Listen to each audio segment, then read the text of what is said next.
నా పేరు శిరీష అండి.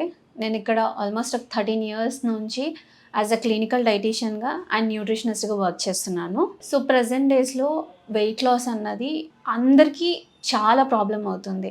అంటే all of sudden weight gain అవ్వడం గానీ, లేకపోతే గ్రాడ్యుయల్‌గా గెయిన్ అవుతున్నా కూడా తెలుసుకోలేకపోవడం వల్ల గానీ, ఇలాంటివన్నీ జరుగుతున్నాయి. అంటే ఇప్పుడు ప్రెజెంట్ ఒక 15 ఇయర్స్ నుంచే వెయిట్ గెయిన్ అవ్వడం అన్నది కామన్ అయిపోతోంది. సో, అందుకని చెప్పి ఈరోజు మనం వెయిట్ లాస్ గురించి డిస్కస్ చేద్దాం. ఇప్పుడు ప్రెజెంటు ఏంటంటే గంజి అంటే ప్రీవియస్ డేస్‌లో గంజి ఇలాంటివన్నీ యూజ్ చేసేవారు. అంటే పొద్దున్న లేవంగానే గంజన్నం తినడము, అలాగే రాత్రి కొంచెం లెఫ్ట్ ఓవర్ రైస్‌ని ఫర్మెంట్ చేసి పొద్దున తీసుకునేవాళ్ళనమాట. సో, దానివల్ల ఏమవుతుందంటే మనకి అందులో ప్రోబయోటిక్స్ అన్నవి ఇంక్రీజ్ అవుతాయి. సో, ఇంక్రీజ్ అయినప్పుడు అది మనకి ఒక్కొక్కసారి కొన్ని సిట్యుయేషన్స్‌లో వెయిట్ లాస్‌కి యూజ్ అవుతుంది. ఎలా అనంటే ఫర్మెంటెడ్ ఫుడ్స్ అన్నవి మనం రోజు తినే ఫుడ్‌లో గనుక ఇంక్లూడ్ చేసుకుంటే అది మనకి కొంతవరకు వెయిట్ లాస్ అవుతుంది. అలా అని చెప్పి ఏదన్నా మనం అంటే ఒక పద్ధతి ప్రకారంగా తీసుకోవడం అంటే పోర్షన్ సైజెస్ ఇంత మినిమల్ సైజెస్ తీసుకోవడం వల్ల కూడా మనకది యూజ్ అవుతుందన్నమాట. అంతే కాకుండా ప్రెజెంటు మనం వెయిట్ లాస్ కోసం చాలామంది చాలా రకాలుగా యూజ్ చేస్తుంటారు. ఏవేవో చూసి కొన్ని స్క్రోలింగ్స్ అవి ఇవి చూసి ట్రై చేస్తుంటారు. కాకపోతే దాన్ని కూడా మనం ఇప్పుడు ఒకరెవరైనా తీసుకున్నారనుకోండి, ఒక కమ్యూనిటీ వైస్ మనం తీసుకున్నామనుకోండి, నేనిప్పుడు కమ్యూనిటీ వైస్ మాత్రంగానే చెప్తాను. లైక్ ఒక పర్సన్ వచ్చి ఇండివిడ్యువల్‌గా హిస్టరీ తీసుకొని చెప్తే దానికి మనం ఇచ్చే రెస్పాన్స్ అనేది డిఫరెంట్ ఉంటుంది. లేదు ఒక కమ్యూనిటీ వైజ్ అన్నది మనం తీసుకొని ఒక కమ్యూనిటీ వైజ్ టాక్ చెప్పినప్పుడు దాని యూజెస్ అనేవి డిఫరెంట్‌గా ఉంటాయన్నమాట. ఫర్ ఎగ్జాంపుల్ ఒక పర్సన్ నా దగ్గరకొచ్చి ఒక వెయిట్ లాస్ గురించి అడిగారనుకోండి. ఆయన గానీ, అతను గానీ మొత్తం డీటెయిల్స్ అన్నవి తీసుకోవడం జరుగుతుంది. అంటే వాళ్ళు ఎక్కడి నుంచి స్టార్ట్ చేశారు, వాళ్ళ లైఫ్ స్టైల్ ఏంటి, అండ్ వాళ్ళు ఏమేం చేస్తున్నారు, వాళ్ళ స్లీపింగ్ ప్యాటర్న్స్ ఏంటి, వాళ్ళ డైటరీ ఇంటర్వెన్షన్స్ ఏంటి. సో, అంతా అంటే ఇన్ డీటెయిల్డ్‌గా తీసుకొని మనం డైట్ ప్లాన్ ఇవ్వడం అనేది జరుగుతుందన్నమాట. అలా కాకుండా ఇప్పుడు కమ్యూనిటీ వైస్ తీసుకున్నామనుకోండి జనరలైజ్డ్‌గా ఇవి తీసుకోవడం వల్ల తగ్గొచ్చు. సో, ఇలా కాకుండా అలా చేయొచ్చు అని చెప్పడం కంటే, మనం ఏదైనా కూడా ఒక న్యూట్రిషనిస్ట్ దగ్గరికెళ్ళి ఒక ప్రాపర్‌గా డైట్ తీసుకోవడం అన్నది చాలా చాలా ఇంపార్టెంట్. వెయిట్ మేనేజ్‌మెంట్ ట్రై చేస్తున్నాము అని అనుకుంటే గనక ఒక ప్రొఫెషనల్ దగ్గరికి, ఒక డైటీషియన్ దగ్గరికి గానీ, ఒక న్యూట్రిషన్ ఎక్స్‌పర్ట్ దగ్గరికి గానీ వెళ్ళి వాళ్ళ దగ్గర డీటెయిల్డ్‌గా మన హిస్టరీ మొత్తం చెప్పి మనం వాళ్ళని డైట్ ప్లాన్ తీసుకోవడం వల్ల చాలా యూజెస్ ఉంటాయి.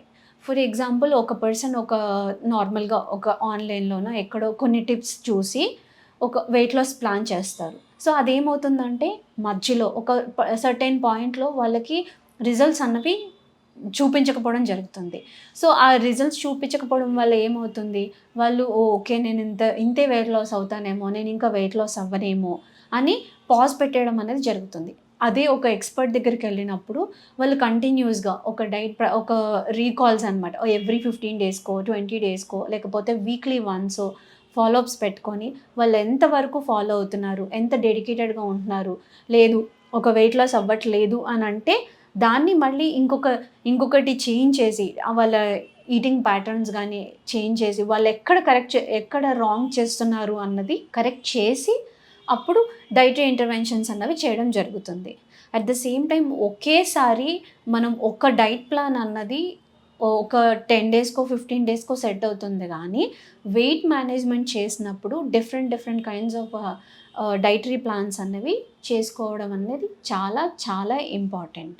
సో, అందుకు మనం ఎప్పుడైనా ఒక వెయిట్ మేనేజ్‌మెంట్ గురించి స్టార్ట్ చేయాలి అని అనుకుంటే, ఒక పర్ఫెక్ట్‌గా ఒక న్యూట్రిషన్ ఎక్స్‌పర్ట్‌ని గానీ, డైటీషియన్‌ని గానీ కలిసి మనం డైట్ ప్లాన్ చేసుకోవడం అన్నది చాలా చాలా ఇంపార్టెంట్. సో, ఇప్పుడు మనం రైస్ గంజి యూజ్ చేస్తామనమాట. ఈ రైస్ గంజి not only for weight management.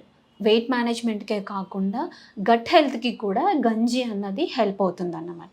So, ఈ గంజి ఏమవుతుంది అనంటే రాత్రి లెఫ్ట్ ఓవర్ రైస్ ఎంతో కొంత ఉంటుంది గదా! ఆ లెఫ్ట్ ఓవర్ రైస్‌లో మనం కొంచెం పెరుగు అండ్ కొంచెం ఆనియన్స్ వేసి త్రూ అవుట్ ద నైట్ అన్నది మనం ఫర్మెంట్ చేయాలి.